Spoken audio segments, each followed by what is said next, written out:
How's it going, guys? I thought I would just hop on here and preface this absolute mammoth of a video. If you see me constantly looking down, I'm actually just looking at my audio levels because I'm still playing around with them.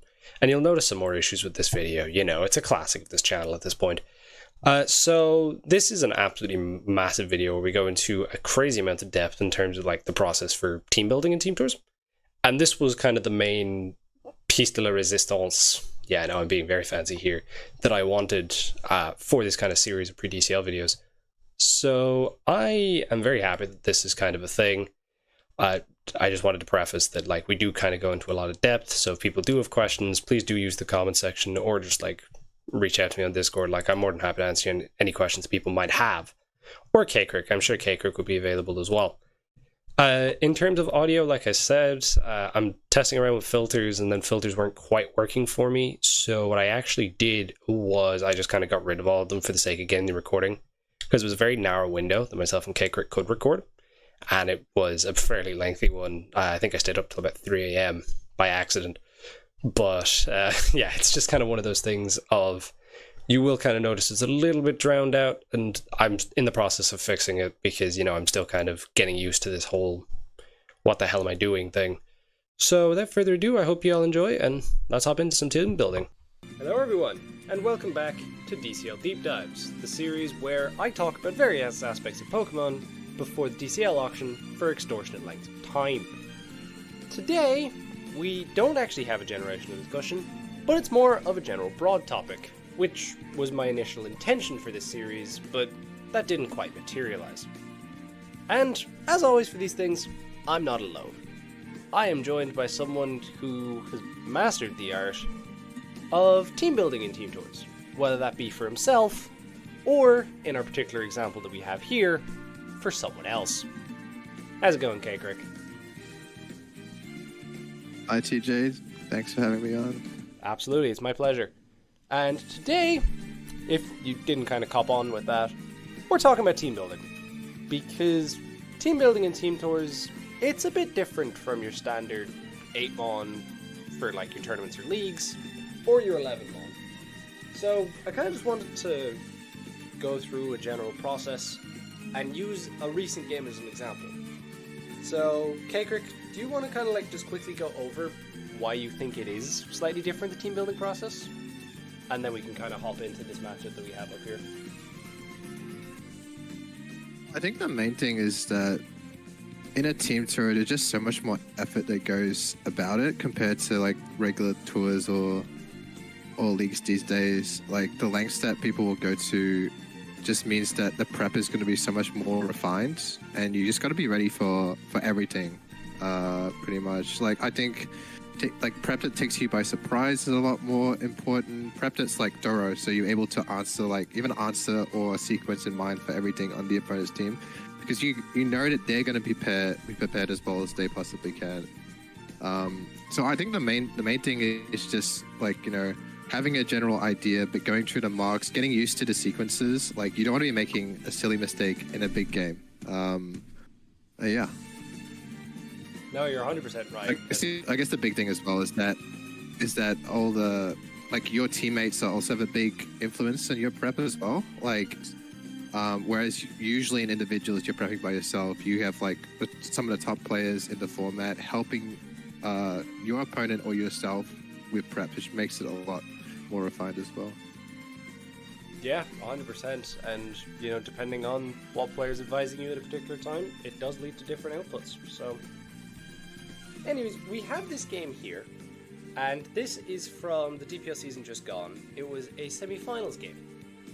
For those of you who are unaware of this, Kcric does a lot of the building for Undead, and has done for quite a while at this point, right? Yep, that's my son. Yep. Yeah. So, shout out to Undead. We won't roast you too much in this video. We'll give you your props. And so, we have the matchup here. And this particular SV team was doing really well throughout the season. It's kind of your typical case of what the balanced drafts are becoming nowadays. And then you look at this Jasha team, which was, I think, Trick of Eye's best performing SV team. So, obviously, Yep. you were given this matchup.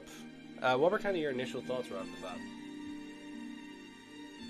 Yeah, it's interesting you say like the bulky archetype. I think they're both pretty like fat archetypes. 100%. Yeah. Like we have like Tinglu, Torn, Jirachi, and like even Dragonite as a pretty like bulky core.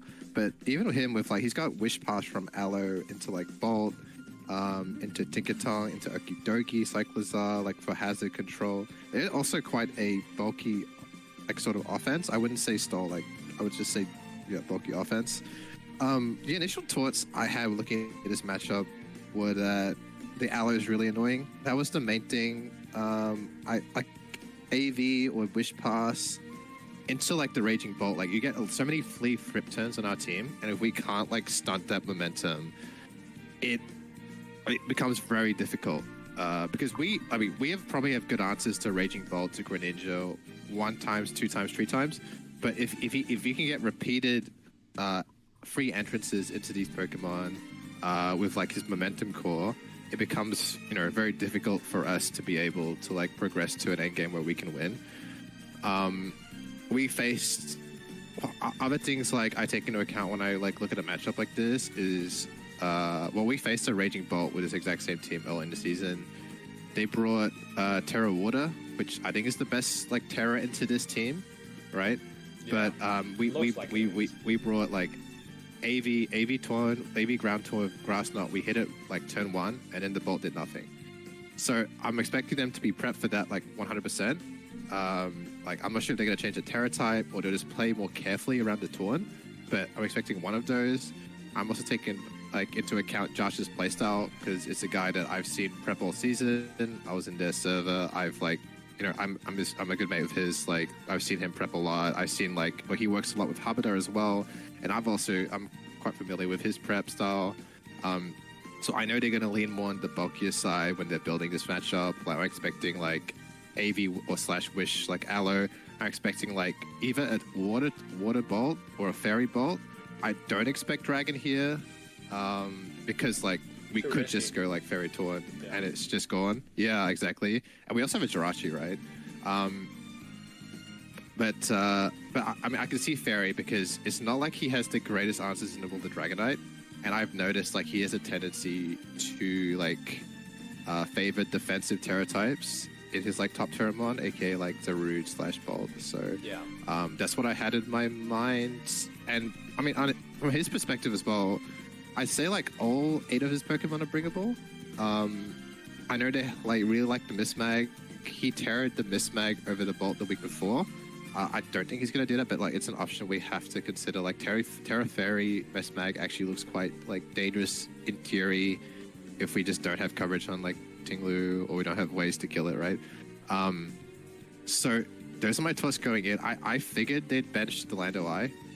I thought Ren, Bolt, Tinkaton 100% coming, Aloe 100% coming, and I thought Okidogi 100% coming too. This team has a real tendency to, I think almost every week that Okidogi is Scarf, which I mean it's the easiest way to use this mod as well. Like even looking at our team, right? What is our Okidogi switch? It's like Colbert Rotom and you don't take 2 after rocks.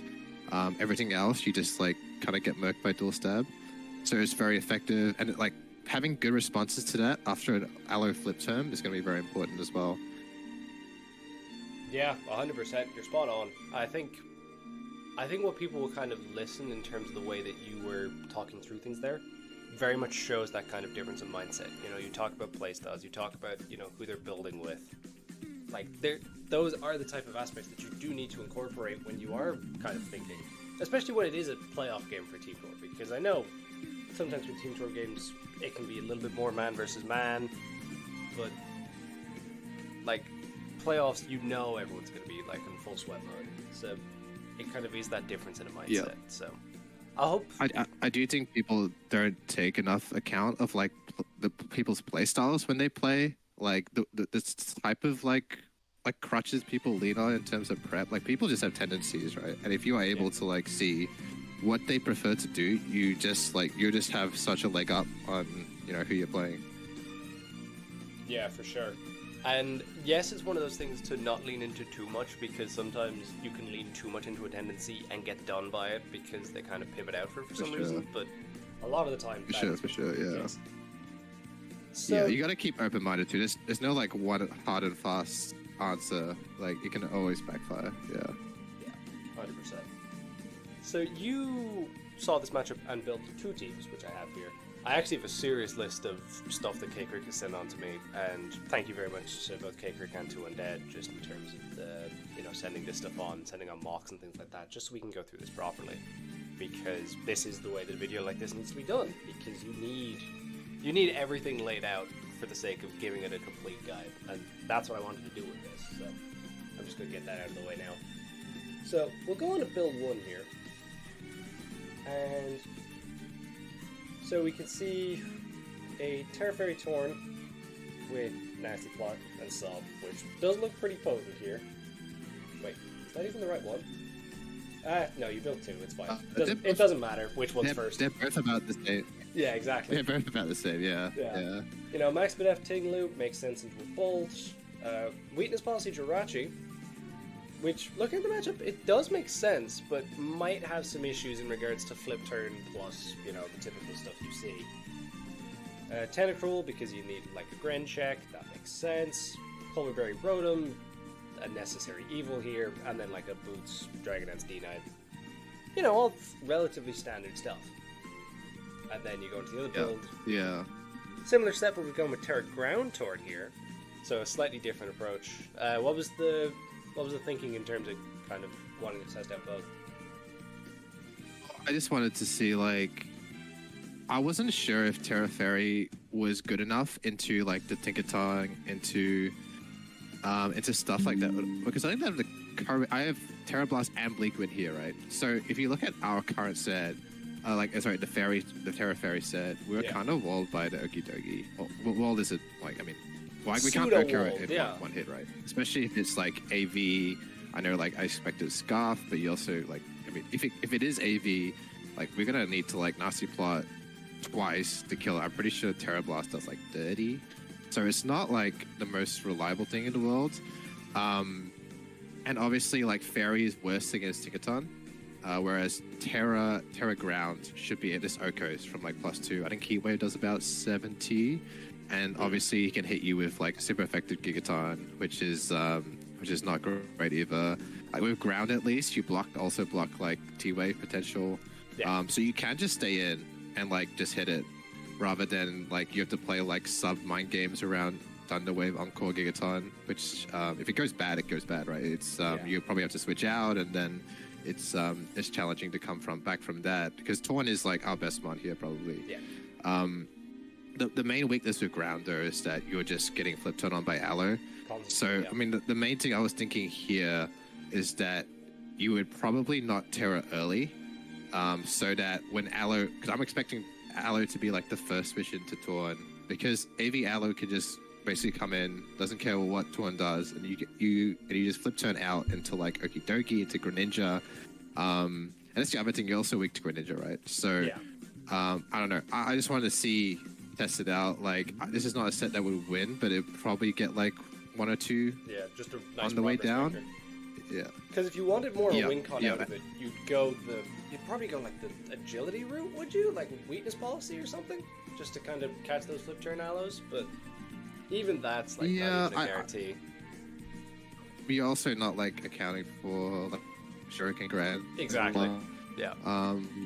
Right, stuff like that. Like AV, like cycles. I don't know. Yeah, I don't really like all out, like, winning sort of Torn sets. Yeah. Like, I feel like when you've got the regen, you've got, like, all the tools. You really want to be able to keep bringing it in all game, and it being a threat/pivot.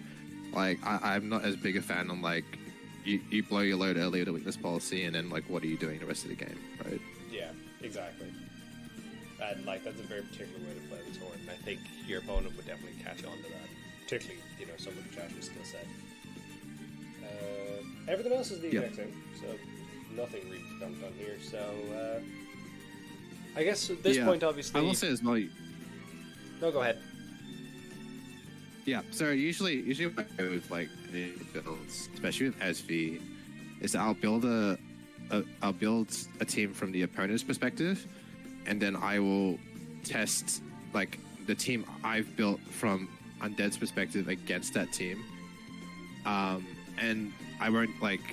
I only accept mocks once it feels somewhat okay. Like some initial other ideas I had with the Dawn were like AV like poison, and you just like fish for sludge bomb poison the Alamomola on the Cyclozar, and like because it also provides you a check to Okidogi, right? Which we don't really have a reliable one. But what, I mean, like this is what you find out in testing is that stuff like that it doesn't make progress fast enough if you don't get like sludge bomb proc, which is like 30%. You're really far in the back. Because the Okidogi still has high horsepower to threaten you. So I mean, like stuff like that. I also like wanted to try other Dragonite sets, like special Dragonite, but like versus AV Aloe versus like Spinoticatron. It's not like very effective. I think these are things that a lot of people probably like just like self-visualize in their head. Yeah. I don't really self-visualize that well, so I generally like to just test it. But I mean, it's just up to like whatever works better for you, rather than what's like what other people are doing. Yeah. Like for me personally, I am more the kind of theory crowd from the beginning. Like, yes, I can be a bit slow in terms of taking mocks, but I am also the type of person that takes forever on a first draft of a team because I'm like constantly changing my mind, thinking through sequences of like, oh, this doesn't quite work, so I'm gonna go with this instead. And then when I kind of put out the first pace, it's essentially just a long ass rant of like, so these are all the things I've thought through. Sort out this mess, please, and mocks. So, and I think a lot of people are kind of like that. Or you have people that just kind of do the first build in like 20 minutes and then are just constantly refining throughout the week. Like I've seen multiple people do that. That they just kind of want that. Yeah, I used to do that too. There's no like correct answer. You just do whatever like helps you. Like exactly. Yeah. And make it to a good build at the end of the day, right? Like the most important thing is you just come up with a good build. Yeah, that's ultimately the end goal. So I think the main thing to take there is like just start with whatever's comfortable for you, and then if you do think that it's not quite working, maybe try a different approach, which maybe I should have done years ago. But I'm in a better position now to kind of understand my my faults and failings, shall we say? So should we get into some mocks? Experience as well, they say. Yep. All right. Alrighty. So we start off with this mock here. You do know the difference between these mocks, right? I do have them in the correct order. So. Yeah, if you had them in the correct order, I got it. Yeah. Okay. So, no real surprises here in terms of the 6. I don't think. Like, Miss Mag. By the way, do you want to share your screen? Because I can't see your screen. Yeah. I thought I was already doing that. Oopsies. No, good.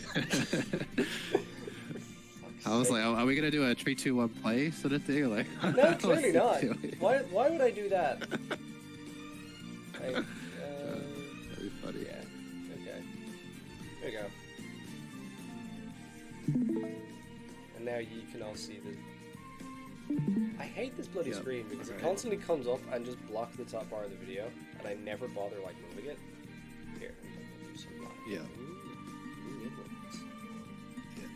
So I think this is the first... I think you go up a bit too. I think this is the first mark we did. This is the first mark Undead did. This build. Right. So, initial testing ground, see what goes on. So, we'll just play this and see what happens. So, lead Tinkaton, that's relatively not that surprising. Here we have probably found out, like... Yeah, like, you've traded rocks from your Ruination on a clearly flip-turning... Maybe not clearly flip-turning? Oh, he just gods. The burn is pretty bad for us, though. The burn is pretty horrendous, though. And he... Makes and then he crits the flip turn. But then you see like what else do you go to on this flip turn? Like if you went Tentacruel, you're kind of in a bad spot versus Ball. If you like, and that's why he ruinated, right? And that's why we found this Aloe is really annoying. We also see like Boots Aloe in this build. Anyway, here we see the sub. We've seen 3 Boots already. Trains of Bolt. So. Yep. And the spoilers, this team is just 6 Boots mods. Yeah. I'm not surprised. Because Joshua has done that in the past. Yeah, versus Tom has also done that in the past in terms of just committing to boot spam team. So. Well, he benched the Cyclozar, right? So you kind of have to go mono boots versus the because it's Tinglu teams. And here, like we have to sack the Tinglu health to Bolt basically. Don't know why he switched there, but yeah, either way, it's like not a good situation. And then he wishes. He wishes. Okay, this is a big issue like we saw in Marks as well. It's just like the Bolt.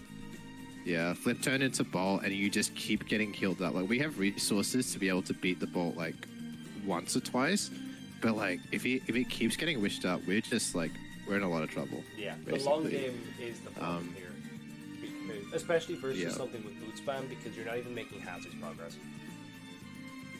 Pretty much, yeah. And you notice, like, with the Ting-Lu weekend as well, we can't go to that versus Tinkerton, so we kind of have to stay in with the Tentacruel and try and 1v1, which is, like... Just easier said than done. I mean, we can probably take most of the health down. Yeah, we can take up most of the health down with us, but, like, we probably have to sack the Tentacruel, and then the Greninja becomes a big problem as well. Yeah. So, I think one of the things we took away from this, we need a better bolt answer, well, first of all. Yeah, a better initial... And we also need a better series of plays. Yeah, and a better like series of plays around like the Tinkerton. Like having to switch out turn 1 with Torn is a big like disadvantage, I think. Exactly. And here we see the Cosmic Power Rachi, right? And the problem is here, if he overpowers, he dies. But he just clicks Nasty Plants, so it's like, what do? We have to sack something. And I think we go Dragonite. Yeah, we go Dragonite here, and we can't even kill it. So we have to E-speed the chip, and then like we go down ourselves. So yeah, we just lose like. Yeah, super problematic. Which is like obviously not an ideal sequence, right? We definitely need a better response to that. Boots Gren's just a problem. And then here, the game's over. The game is so over. And the game is just over. Yeah. So. Yeah, we can't even E-speed because we had to sack the Dragonite, and then this everything. Oh, we didn't even risk over. I'm pretty sure you'd still die, and then So.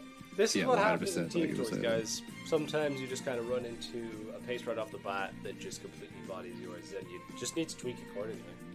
Because you run into those particular sequences where, stuff just isn't working out. Because, you might have all the sequences planned in your head, but it is just, you run into one specific scenario. Which... Yep. I also think, like, you tweak the prep, but you also tweak the plays. There's certain plays Undead could have done better to where he would have saved resources for the end game. And that's also a big part of, like, marking your team tours, is learning the plays, like, sequences you should be making. Like, it's okay to make mistakes in mocks. It's, like, it's not okay to make the mistake in the game, right? Like, especially if you've made it in the mocks already. You gotta learn from it. You have to learn from that. Particularly the early game sequences, which I feel we've hit a point now in Team Tours where they're so practiced and so precise that it's essentially a flowchart at this point of like, okay, if I see X, I do Y. If I see Z, I do Q. Like, it's just so well... it's so rehearsed. It's so rehearsed, like, and that's why like surprise sort of prep really like hits so much harder, because like if you bring something the opponent has just not faced in mocks all week, and it's like, well, they have to like improv, right? Yeah. Whereas like you see here, like I'm just not going to make the same mistakes as he did this game again. Right, he's not going to stay in with the Ting-Lu versus the Aloe. He's not going to like let it get burned. He's going to see the wish from Aloe coming, so he can better like make a play to respond to that threat rather than sacking him on. Yeah, because I think as soon as you see boost, it is just alarm bells in terms of, oh, this is going to be the wish passer to Raging Bolt the entire game. I'm in trouble. And this game this game does just show that like. If it gets to a long game, like, you guys are screwed. So you kind of need to make sure that the Undead's kind of on the front foot for essentially the entire game, because the longer it goes on, and the more pressure mons like Bolt and Landers can put on, then like Greninja's always there to be able to clean up engines. That is the moral of the story here. So we move on to the next one, just in terms of how much was changed in that accordingly. Because it's the same mod price, so I will. It's pretty much the same team, but he's like learned the sequences better so that he can respond to it better, basically. So he's playing the team slightly. Like, we didn't make any like team changes, but he's just playing the team a bit better, essentially. Because I do think like if you lose a mock, you don't want to overreact and change the whole team. If part of the issue was your play, because you're just gonna end up with like overcooking pretty much, right, for very specific scenarios. Rather than like making the team better. Like, how many times have we seen that in Team Tours of, a build's going really well, you lose to one specific team, and all of a sudden the whole team's gone out the window now. Like, for sure. It always happens. Yeah, you need to find a middle ground there. So I think people are getting better at that. For sure, yeah. But it's still a tricky thing to do. So Let's just jump into this and see the differences. Still the exact same lead sequence. Okay. It's still letting for me. I'm not sure why. It's still on the other it's still on the upper mark. Oh. Do I have to reshare every tab? That would be super annoying. Oh, is that why? Why? Actually, I think you can just share screen though. Yeah. I don't know. Is that not what I did? I don't know, man. Oh, it's because I shared you the edge tab rather than the whole window. That's what I did. Stupid thing. There we go. You can see that now, yeah? Oh, I see. Okay, there we go. I was like so confused. Okay, there we go. Yeah, it's loading now. Okay. Yep. Okay. Will I keep that in or will I not keep that in? Who knows? Depends how lazy I get in editing. It's authentic. It's authentic. Yeah, exactly. It's just what you want. So, we saw Gigaton Hammer turn 1 here. Was that... What was the thought process there? Was this a change in Terra type? Was it? No. No, Yeah. no, I'm pretty sure he's using the exact same team as well, from memory. Yeah. I don't know. Expecting a Taurus maybe? I don't know. But Rocks go up turn 2. You trade it. Go Alamola again. Hard Tentacruel. This time he doubles the Tentacruel. This time he doubles the Tentacruel to get the rapid spin off. Yeah. And now he can like chip the Tentacruel. Sorry, it's chip the Tinkaton. Okay, the crit helps, but you're still not doing a lot. Yeah, but at the very least, you're getting rapid more spin. like impetus here. Right. Is T-Wave not still Because a bit like of a he doesn't problem? want to take. It is, yeah. Unfortunately, I guess at this point, I think he just committed to getting the rocks, to keeping the rocks off, so he could better respond with like Rotom. Born like doesn't have to come in the rocks because we haven't terrored yet either. Yeah. Okay. Here's the aggressive. Anyway, on the power. the Greninja. Undead Maul. Okay. See, I disagree with this sequencing, anyways, on Agency's part, but like that's besides the point. Yeah. Yeah. No. Hard Ground was not. Yeah, Hard Ground was not the just play. getting toxic, right? Yeah. It was not the play. Yeah. Okay. So. Yeah. So the thing that was going to win the game is now almost dead. Oh wow. Okay. Then you get a sub on the aloe. Yeah. Well. How the hell did that sequence work out? Subplot. Return. Has to go Gran. Yeah. Huh. So this is just kind of completely flipped. I think yeah. The other difference is he's actually got the Taunt in. Yeah. On the aloe, so he can get a sub and a nasty plot, which he didn't get in the first month. The Taunt basically didn't. They got nothing out of Taunt, right? Nothing. So that's also a big difference here. Yeah. Like, yeah. Sled Wave, Discom Ruination for free now. Go back to Torn on the Wish. Yeah. Like this is just a lot better. And then you get another Taunt, another sub. Yeah. Rather than like going Tentacruel, then you give something a free wish. You actually have to punish the wish. You know? Yeah. So it doesn't plot because that's the adjustment adjustment. breaks up. Anyway. Makes sense. Dogi, Rotom. First time we've seen that all day. Makes a good prediction. Yeah. Makes a good prediction, but we live the next one. So the Vault is free. Or he was predicting Lando. Either way would have been good versus Aloe. But, yeah. So, and every time on Wish, it's just. Yep. And yeah, it's just the whole point of the set, right? Yeah, this just kind of shows how some subtle differences in games can really make a massive impact. Like, all it was a slightly more aggressive early game. And then just kind of and he's being more proactive around the aloe as well. Yeah, yeah, exactly. Yep, that's right. Like, obviously it does help when the Gren's already dead, but, you know.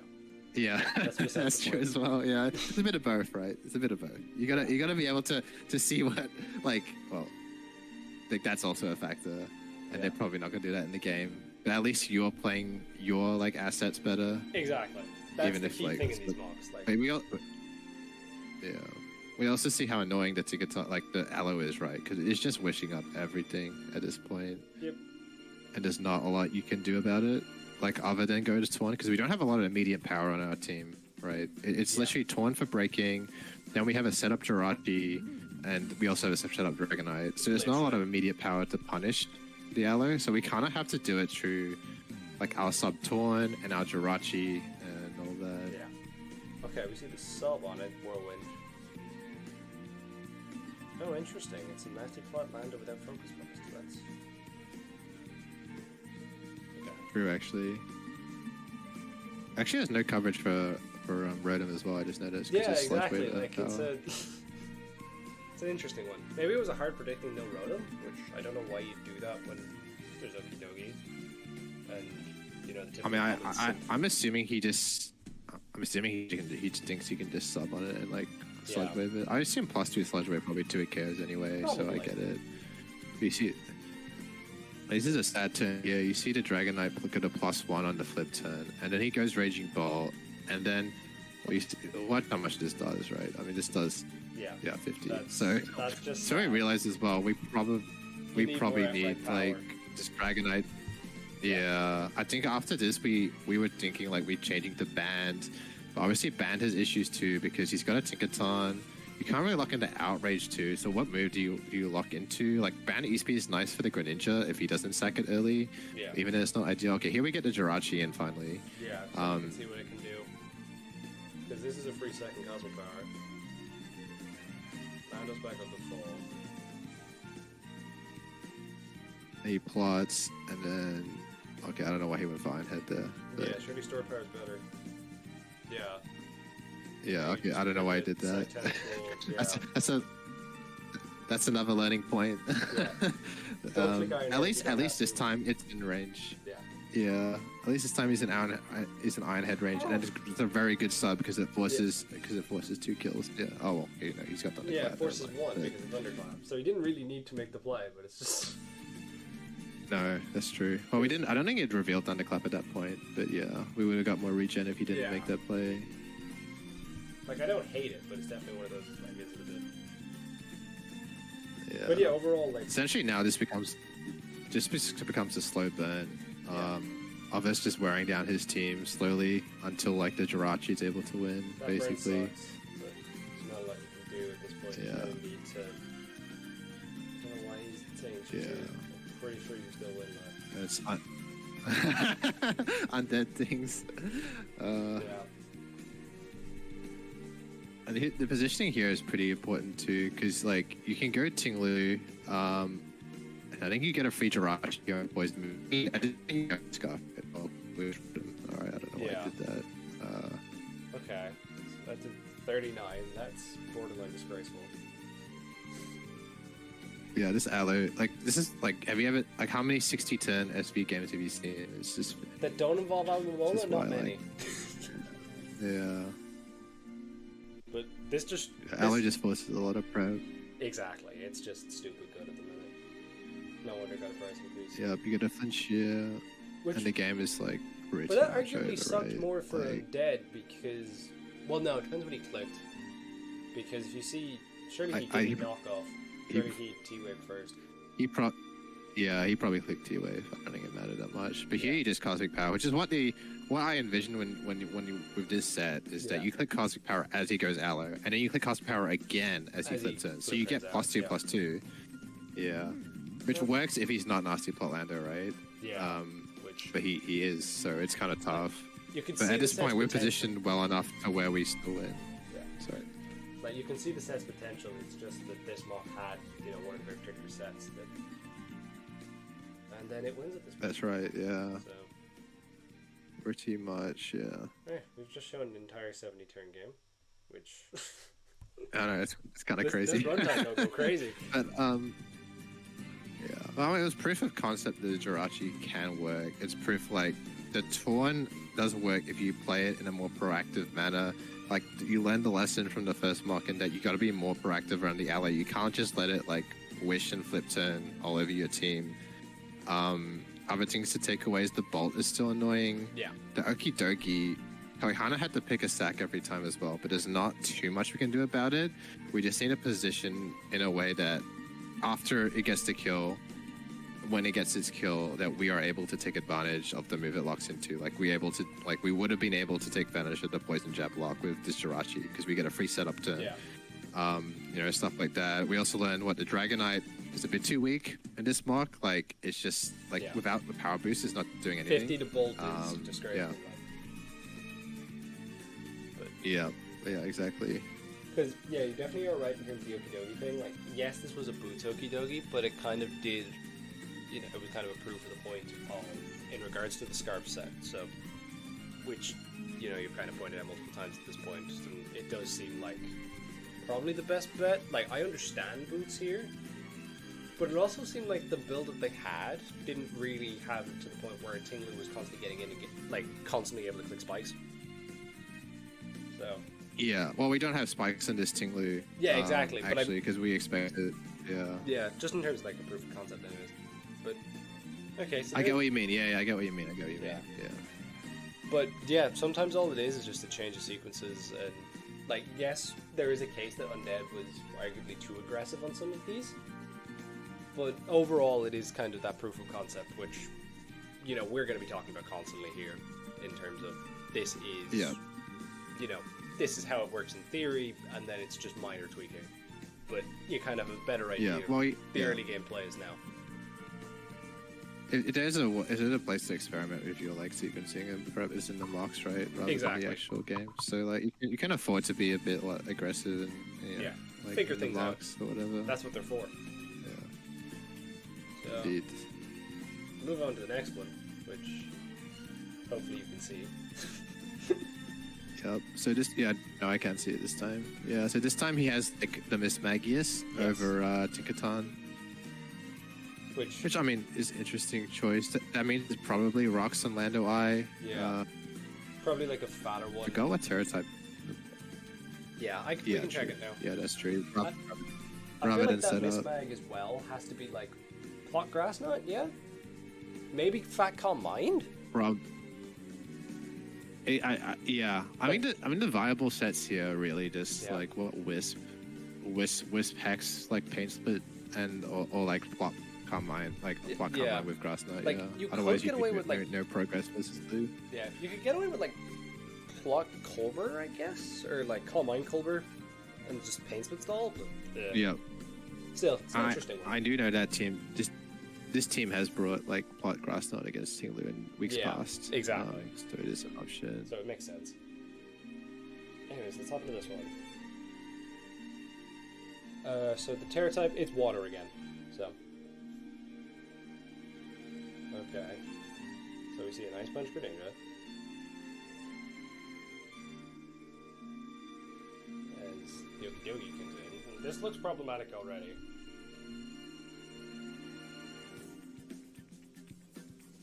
The early game sequences, especially losing Torn's item this quickly. Yeah. And risking Toxic Chain. I don't know, but get the plot off. Sub up on the Aloe, which has kind of been the whole point of this set. Sub on the Aloe, we just get one down a lot quicker. Yeah. So this is for sure Bandit Gren, so he's just saying pick one. Ooh. Yep. Okay, it's AV Doge. Yep. And having this thing dead means that Torn is going to go absolutely crazy later on in the game. That's because you see there's no fairy resist because he's benched Tinkaton. Like the whole team just like has no resist. Yep. Yeah. There's a toxic. Also no toxic resist actually. That's true as well. Yeah. So rocks go up to surprise absolutely nobody. Areas of Focus Blast. Was Citrus Berry to be able to live 2 Life Orb Focus Blasts? Was that the... It was more for Bolt. Generally, I always run like Citrus Ting lose versus Bolt because like Booster +1 Terra Blast, like if it's super effective, always like does like 2 KOs, and the Citrus like avoids that even with Rocks damage. Yeah, so it was more for Bolt, but it's like dual purpose for nice. For Lando Eye as well. Flip turn. This Bandit Greninja is looking like a problem. But like, I take it that's the thing, right? We have go on, sorry. Yeah, no, but it's like that's the entire intention of, in terms of Protect Hunter Pool, is just making sure that you can kind of scout it accordingly. Yeah, and give it a bit more longevity too. On the main problems of the 10, I usually don't get the recovery that it needs to be able to check stuff like Greninja long term. But see here, we're kind of getting stuck in the flip turn cycle again. Yeah. This is where like, yeah, it's where the Mock's going, because now we have to trade like a Toxic and the Bolt, because the Tinglu's already at half, so we know it can't really take another hit. Like a Combine there on a switch to Tinglu would have been just really bad. Yeah, pretty much. Yeah, and now like our Torn can't 1v1 the Aloe because of the no lefties. I think this is also just liquidation breaking the Torn.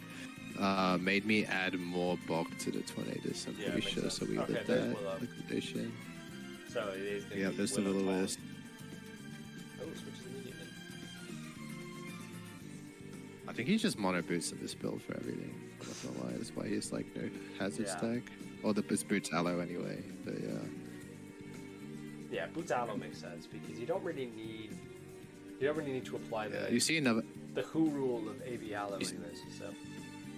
Yeah, you see another problematic issue with the Jirachi set now is these like choice band U-turn like Greninja sequences where he can just U-turn like onto Jirachi into Aloe, then flip turn back, and then we just lose. Like the Jirachi gets no like progress done, right? Yeah. I think this is the mock that made me think like we have to change the Jirachi set. Like it has like high payoff, but it's very risky. There's a more safer approach anyways. Yeah, I completely agree. Exactly. There's more of a blanket approach where you don't have to play. You have to guess so much as well, like on U-turns and his sort of plays, you know. Yeah, he just goes ladders here. Like it's just looks really bad at the minute, especially because of the fact in the back of your mind that +1 Dragonite is doing 50% of the ball. Yeah, like even if we like boost, we can't kill the Aloe, who probably has Icy Wind or like play rough, and also like the Bolt's also in the back like at full, so it's really tough. Okay, so it is. Okay, yeah. Does it come we just lose Miss Maggot right now. I think so. Question mark. It might be sub actually. Oh, interesting. From memory. Why? No, we just lose anyway. Yeah, exactly. Like this is just done for because just burning. Yeah, I don't think he's played this too badly either. It's just like you can't really win when your Torn gets knocked like turn 5 and then your Jirachi gets no. And those are two ways of creating like progress, right? There's another game like 40-10 game where the Aloe is just like it just abuses our team, just keeps flip turning. Yeah, and I think this is the mock that made me change the Jirachi set. Which we'll get into. To one that was more reliable, right? Yeah, basically. So, yeah, like this just kind of seems to be the pattern of if you're getting into longer games where Almamola just doesn't really feel, forced in particular ways in terms of its sequencing, where it can just flip turn when it wants, it can wish up when it wants. There just seemed like an element of passiveness there that is just being exploited constantly against this team. So it makes sense that the Jirachi is something that just isn't quite working out because, yes, it works in theory with the Aloe, but when you have stuff like Bandit Grand, like Orlando that could be flawed to deal with, like it just doesn't work out long term. So I think it makes sense that was keep the general idea. That's the thing, like keep the general idea of the set, but maybe tweak it a bit. Like just because like there were other mocks we showed where the set did work and it and it did do what it was intended, but just because it works like once and you see issues with it, don't be afraid to like change it, or don't be rigid in sticking with something that's like not working like as well. Yeah, absolutely. I completely agree. So because that is the problem. A lot of the problems at the moment stem to Almamola, which it seems to be a theme for multiple people in Gen 9 at the minute, so I won't exactly say anything too negative. So we get into the next one. Yep. And by this one, you have changed just the Jirachi? Or is there any other tweaks to mention at this point? It's just the Jirachi. We changed it to sub Ironhead Thunder Body Slam with lefty. So it's kind of the same idea as the Torn set, but you're spreading paras in the team. Yeah. And that's because like it's easy. Yeah, because we noticed like with your cosmic powering on a flip turn aloe, right, as he goes to his like nasty plot lander or he goes to ban Greninja, that you can't really do much about it. Whereas if you just sub instead, you live the flip turn, and then he has to go to something, you're threatening a para with body slam / thunder. You're threatening like flinches with Iron Head. Like you have a lot more like leeway to play with just like Jirachi, pretty much. We might have changed the Dragonite at this stage. I don't think so though. I think everything else is pretty much. So we see the Miss Mag again, which I'm surprised we're seeing more Miss Mag than Cyclozar. But you know, it kind of makes sense. I'm a bit surprised too. Yeah. I did think the Cyclozar was pretty like likely to come. I just know that team rooted like Cyclozar. Yeah, and exactly. also like it is. That's another thing we didn't mention in the team, like in the matchup analysis stage as well. Cyclozar is probably one of the best spinners to be able to beat the Rotom. 100% agreed. Just because you resist / immune to like dual stab. You can't really do much to you. Like the best you can do is the Wisp. And then you can slowly whittle it down with like Knock, Drag Breaker, Meteor, and it's fast. So you pretty much get a spin on the entire team, right? Because you're faster. I think you might speed tide one, but you're faster than everything else. Yeah. Actually, it might be a bit faster than Torn. No, they speed tide. Yeah. It's why Cyclozar is mini Torn. Yeah. Okay. There we go. So. Yeah, and I think on this pace, I'm not running max speed so that we have the bulk to live flip turn. Yeah, you need it. Otherwise, like it's gonna break. So we need the bulk, and we also need a special attack. Yeah. So we can't afford to tie. Exactly. The cycles are. Yeah. That makes a lot of sense. Yep. So then we get to is it this one? Yeah, it is this one. So we'll hop into this game. This is a shorter replay. The Dragonite might be changed, but we know the Jirachi's definitely changed. So let's kind of see how that figures out. Yeah. Because the set's definitely not as good into Miss Mag, because flip turn into Miss Mag is pretty easy, especially if it is like a pain split Miss Mag. Also, that's true. You have to like you have to like Thunder Para or something. Yeah, we changed the lead as well here to Rotom. Yeah. Because because of lead Tinkaton, right? Yeah. Essentially, we wanted to see how that felt. Still seems a bit clunky, but maybe there's something better there. Okay. Yeah, we get the Toxic on Miss Mag, which is Tries to aggressively spin block. Interesting. Protect, but then the bulk comes in here. Yeah. What's the stereotype in this thing? We kind of forgot to mention that. Oh, it's water. It comes water. Yeah. Okay. Yeah. It's water again. I do think it's the best type. Yeah, water and fairy, probably the best. You generally always need to run a super effective like Terra type on Tinglu, otherwise you're not like versus Tinglu. Sorry. Oh, otherwise literally. You're not gonna touch it. Yeah. Okay.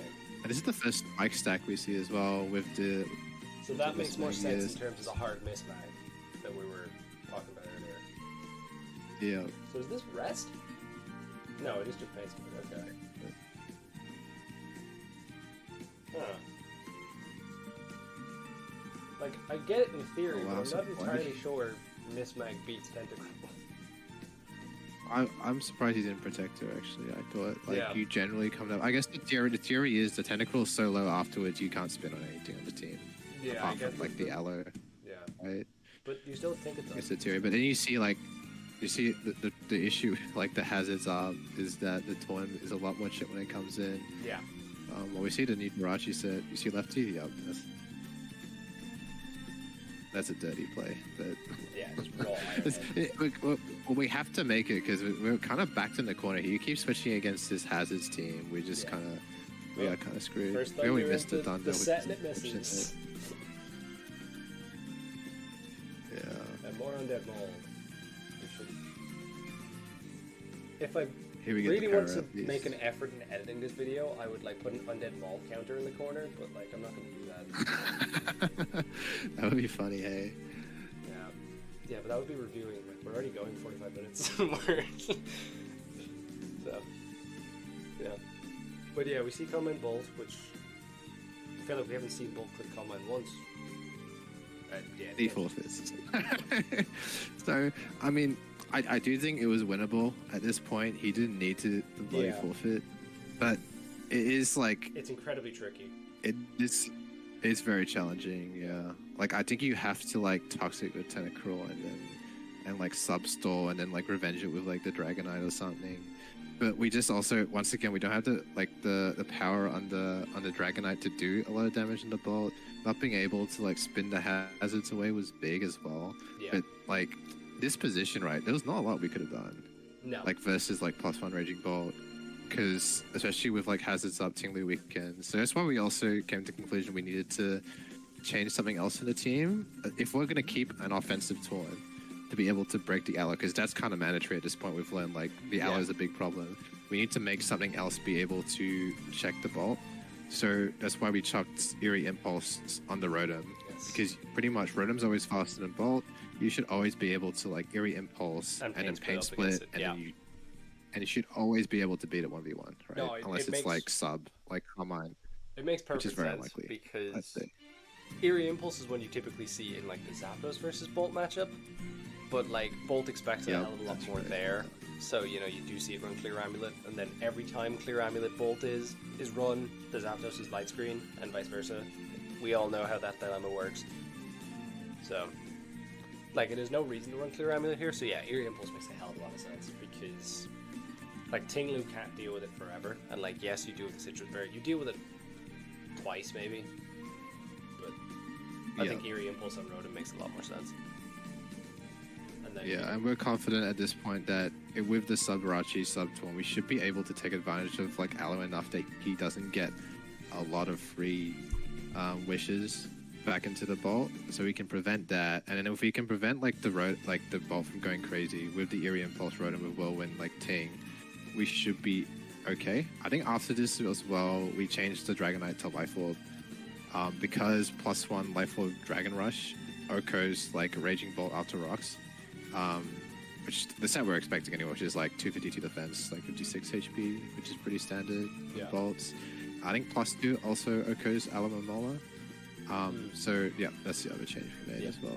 Okay, so we'll kind of see those changes here as we go into one last mock here. And okay, we finally see Cyclizar. And we see the Mistbank again. Yep, there we go. Yeah, we finally got there. It took 5 mocks. So, yeah, no Lando Eye actually as well. Yeah, which I think makes sense. Okidogi. Yeah, no Okidogi is a big one because I feel like that kind of makes it a hell of a lot easier for you guys. Yeah, it makes it easier with pivoting anyway. Yeah. Like Scarf Okidogi is one of the main ways you revenges the Tornadoes. Yeah, which we still haven't seen once at this point, by the way. Like just in these mocks, I imagine it was seen in kind of other ones because this is only like a specific choice of what's going on here, but like it is just kind of one of those positions of like I think Undead is kind of used to what he needs to do kind of in the early game and making sure he gets the Torn in at the right moments. But I'd say the big thing is in terms of when do I need to go Torn on the Aloe and when do I need to go Jirachi on the Aloe, like when to get those sequences going. Yeah. That's kind of the big Yep. So I agree. Yeah. I'll do this.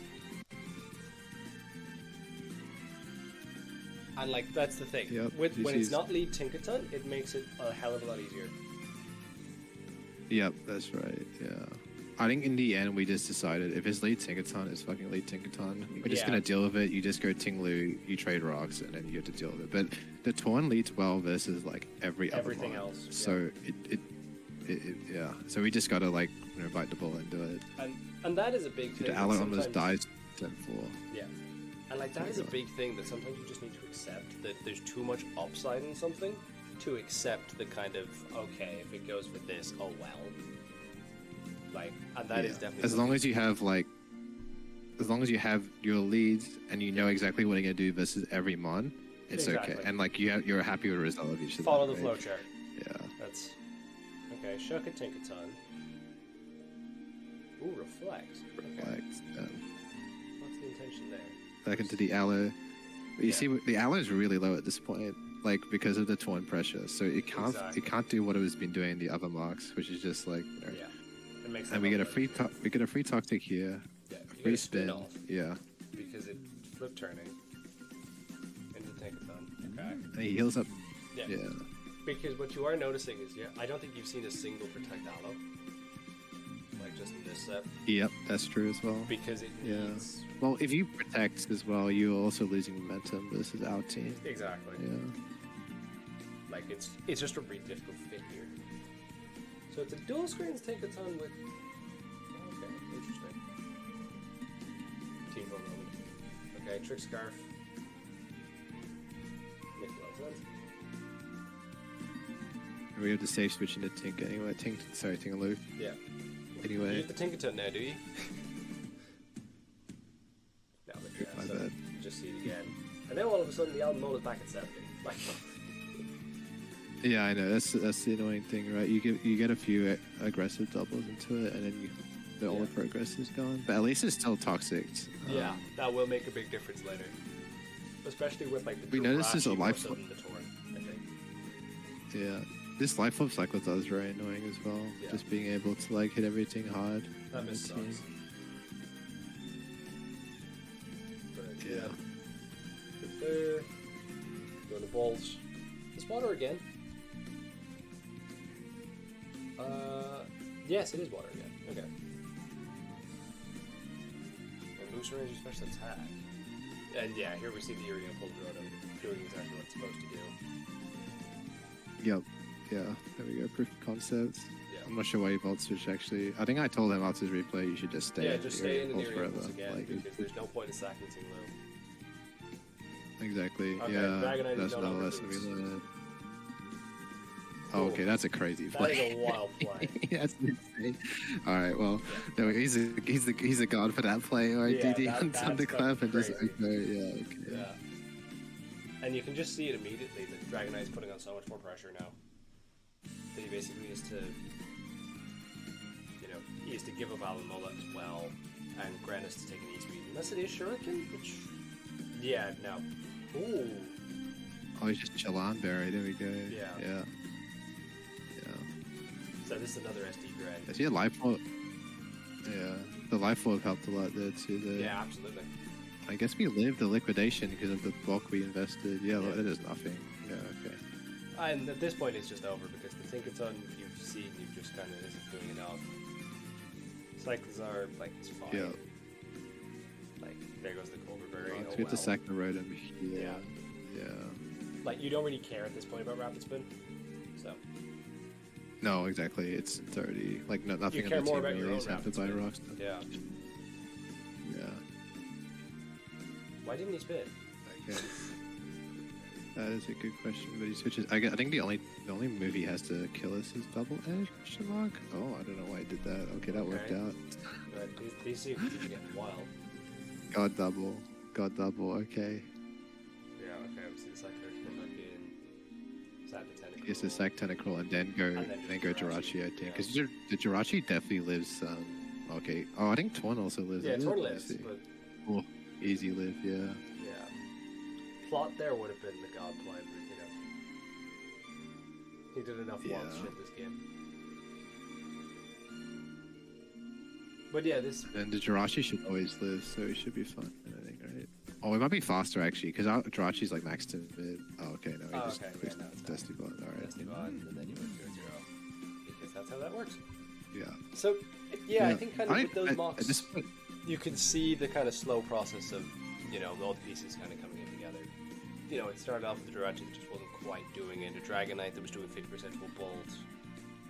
The longer games was just Alamola flip turn spamming constantly, and you were dealing with stuff like Badig, Gran, Nastbot, Lando I. And then the later examples, stuff like Life Orb Cyclizar and offensive mismax sets. So you can kind of see how everything is coming together. And that's just what happens with builds like this, is that it does come together over time and leads to, the build that you eventually do see on game day. Which I guess we might as well get into now. So this was the final build. So you stuck with the Terra Fairy Torn, which we kind of saw initially. And, it's been doing really well in terms of the success here of getting the sub up on Aloe. Tinglu hasn't changed.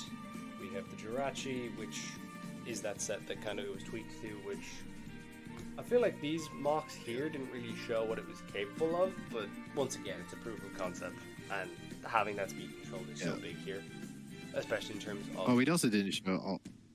we also didn't show all the marks as well. Yeah, like, exactly. I think he did like over 30, right? So I we're not going to show every single one. Yeah, but we've been here long enough. And then the Tentacruel, which makes sense. Like, you know, Thoughts Protect was kind of doing really well. It was able to rapid spin pretty consistently in the matchups where it wasn't.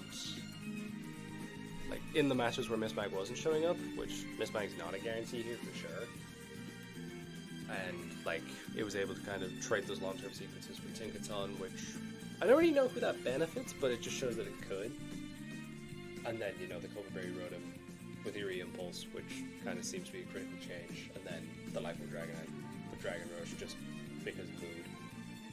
And then Fire Punch in case... Fire Punch in case Air Balloon Tinkaton or Shucky Berry Tinkaton?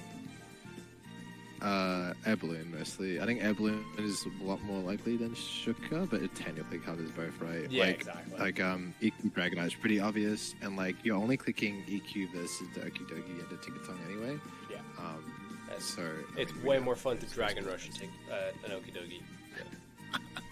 Yeah, what can I say? Undead's a gambler. He really is. He lives life to the full. So, hopping into the game here, we see that there's nothing too surprising. Josh does decide to bring the Cyclizar as well as the Okidogi, which I feel like the other four were kind of, you know, guarantees at this point. We're just kind of looking at stuff. Well, the top three anyways. I think you did see a bench Tinkaton once, but it did make it really difficult. But yeah, I think the top four, mainly like Bold, Gran, Aloe, and Okidogi, were definitely more likely than ever. We saw pretty much those three, like as an Aloe in the top two mons, pretty much in every mark. We didn't see we saw Okidogi benched in a couple, but I think it still most likely was going to come. And then you got to bring at least one of Lando and Tinkaton for rocks, basically, and Cyclizar. Either you go Cyclizar, or you go like Mono Boots, right? It's one of the two. So you can tell a few things from the team structure. And I think the key thing here is that you don't see Lando I. So I know we've kind of talked a lot about like Lead Torn and kind of the sequences around that, but it makes Lead Rotom a hell of a lot more appealing because you can basically just bolt out on anything. And it's relatively free. Basically. So. Yeah, I think at this point our plan was to lead Torn if there was a Lando Eye, but if there's no Lando Eye, the Rotom lead's pretty free because you can basically vault and everything. There's no vault immunity, and with the Colbur, you're not super threatened by anything. Sorry. Yeah. Yeah. So, you know, let's hop into the game here and see. Also, before I forget to say it, this is a Terra Fairy Raging Bolt instead of the Terra Waters that kind of we've seen in a lot of the mocks. So, what Terra Fairy does here, like, yes, it makes Dragonite a little bit worse, but it also makes Jirachi's time a hell of a lot easier, especially if it can get that process on Granite the first attempt. So, yep. Let's jump in here. So, we see the Gren lead on their part, and we see a U-turn, and that reveals to be banned in turn 1, which I feel like makes things slightly easier because the SD endgames were definitely, like, looking pretty potent, as we kind of saw earlier. So, seeing Bandit probably was a little bit of a relief, but, you know, you still have to deal with it. So. Yeah, for sure. I mean, like, SD is way more threatening late game, but if you know, look at our team, like, pre-Terra, our only Dark Resist is the quote-unquote Dark Resist is the Tentacruel, which is, like, not a great Dark Resist, right? Yeah. So we're taking, like, 40 each time. Because you're not going Tang on Gren, because that's psychotic, so... Yeah, for sure. Like, Undead's mad, but he's not that mad, you know? Yeah. Especially when you turn so free as well, it's just not really viable play. Yeah, exactly. Yeah. So, we just full switch out here on the Trial Res, which I don't know if that was actually correctly or incorrectly spelled. We'll find out another time. Tinkaton comes in, it's Air Balloon, as we kind of talked about with Fire Punch Dragonite, and we get an S-Plot and a sub up as he clicks T-Wave. Phenomenal start. Yeah, great 10. Great 10 for Undead. First 3 turns, really. Yeah. Pretty much now, we've basically forced, at least 70% on the Tinkaton, probably like 1 or 2 kills from like turn 3. And like, you can ask, like, why did Joshua click Thunderwave on this turn? Right? But the Torn hasn't revealed an item at this point. if you Gigaton, you're doing like, this is defensive Tinkaton, right? So you're doing like what, 50, 60 to max HP turn, and then he regens it off. So you're not getting like permanent progress on it. It's still going to come back later. Like it's still going to be annoying. So like the T-Wave makes sense from that perspective.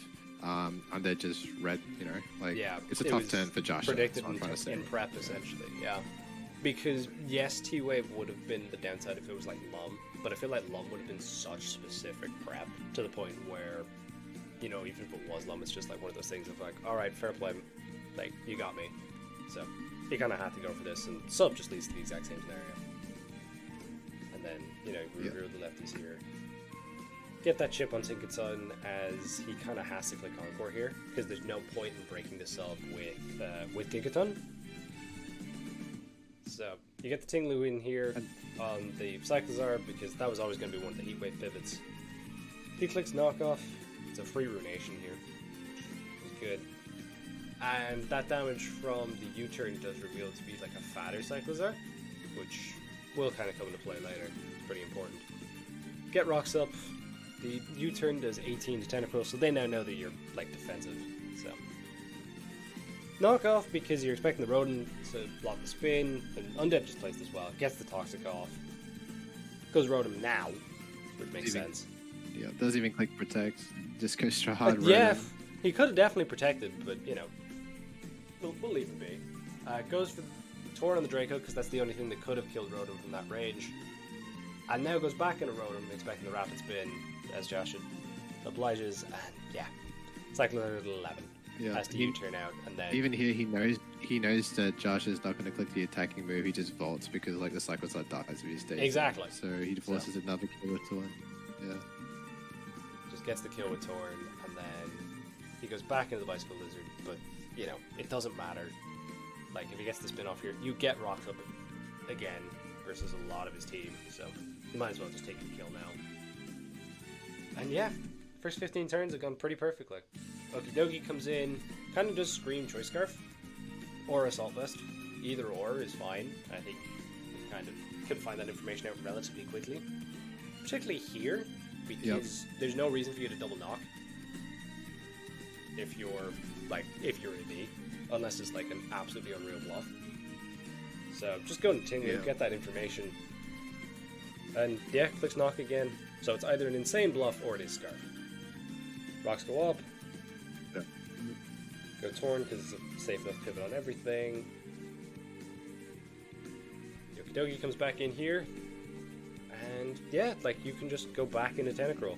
Like Undead is so far ahead at this point because of the early game plays that you can afford to do something like try catch the Aloe or Raging Bolt. For sure. And then here, like, it makes perfect sense to go Jirachi, because you're either catching the Poison Jab, or you're catching the Almamola, which is going to be the safe middle ground. Or at least the middle ground that kind of has to be made from Joshua here. And this is just a free sub opportunity here, 100%. And then, you know, get the Thunder damage off, gets the process as its eject button, which I think is an interesting point here, because you look back at the earlier builds, and what was giving it the issue was kind of the boots fatter aloes. So, like, those earlier builds probably could have worked as well because of the way that their aloe was gone. But that's just the difference in people's kind of prep approaches and mock approaches throughout. So, like, it happens. Yeah. So, yeah, for sure. It's also like we also noticed like the early Jirachi set would have been way less effective in this sequence because he could have just U-turned the Grant back into Aloe like forever. Yeah. So we would have made as much progress there. Sub here makes a lot of sense just in case he did kind of click Banded U-turn, because that kind of gives you that license of freedom against Raging Bolt, which yes you don't really touch, but like still you're behind a sub. Clicks Night Slash again, get the Body Slam Para, and the game's over at this point. Like, there's nothing Josh can really do, unless he gets extremely lucky in terms of either hacks or Undead just bottling the position. Another free sub here on a Para, but Para doesn't really matter because he just switches hard to Bolt anyways, when I imagine the click was Flip Turn. So, don't think that's that big a deal. You can just Iron Head this thing down now until the sub breaks. Josh eventually runs out of patience, just clicks Thunderclap, which makes a lot of sense.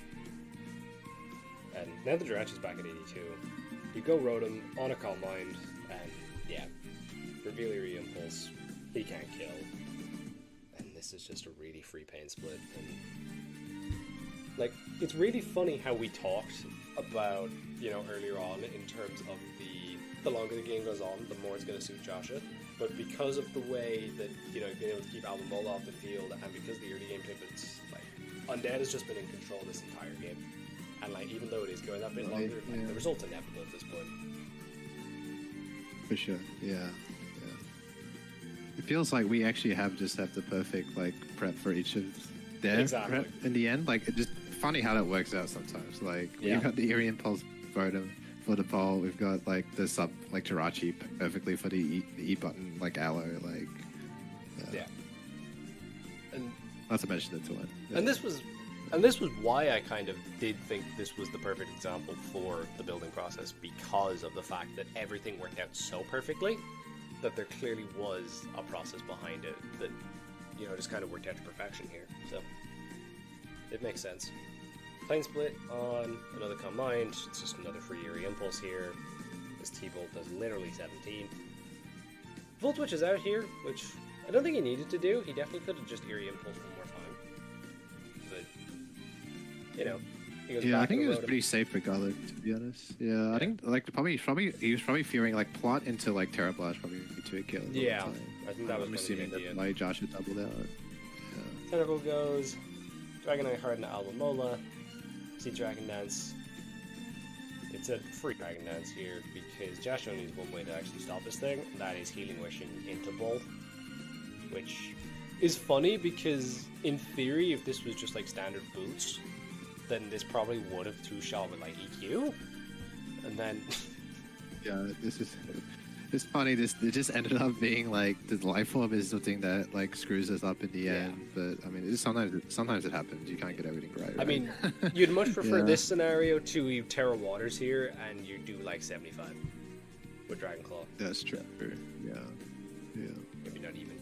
You know, E-Speed does 62 here, which is serious damage. Terra Blast comes off, and then, you know, Terra Fairy Torn just comes in and claims one. Jirachi could have done the same thing, but his pivot was always going to be Okie Dokie. So, like, maybe Jirachi could have been... I think it's the same. Yeah. I think it's the same thing at the end of the day, yeah. This one just has less of, like... Because the Body Slam power would have been instantly game-ending, whereas this one, you know, is kind of... You know, you're still in control. It doesn't really matter.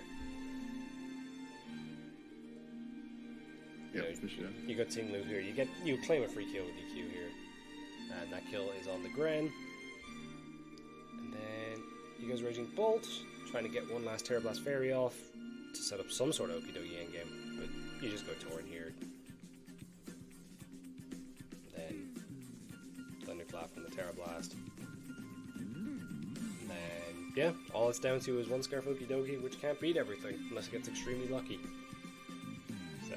CC here. Yeah.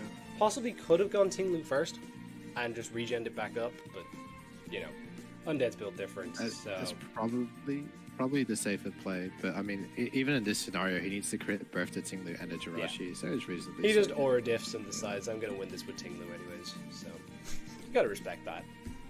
And overall, it was just a phenomenally played game from start to finish. Like, he was just in control. Very well played from Undead. He was just in control from start to finish, just with the early game sequence of getting the Torn in at the right times, the pivots around Cyclizar, basically having that whittle itself down with Toxic, even if he didn't claim Protect, which would have been the free turn he needed, but, you know, that didn't even matter, like, he played it so well anyways. And then just getting the Jirachi when he did, and, yeah, there was just nothing Josh could do in this game. I think in the end it's like a 2-0 win, but I feel like this was a very dominant performance from Undead. It's the statement, not the differential. Yeah, like, 100%. For sure. And that is, like, I know with a video like this, I'd say there's a lot of people sitting there and kind of wondering about this process. But it's like, oh, so this is the level that's expected of me. Oh, God. Like, it definitely could scare you a bit, but do understand that, like, it's a lot easier when you're doing it compared to, you know, the two of us who've been, you know, kind of in this Team Tour scene for, what, 6-7 years at this point, Oh my goodness. And, you know, have been at this for a while. One of us better than the other. No prizes for who's who in this context. But, like, and you will have captains that have, you know, been around the block for so long now that, you know, they will kind of guide you through this process. And I think that is something that is important to mention here. Because, yes, it is something that is entirely different, but this shows why team tours like DCL and DPL are seen as the pinnacle of the community right now. So, I just wanted to preface that here.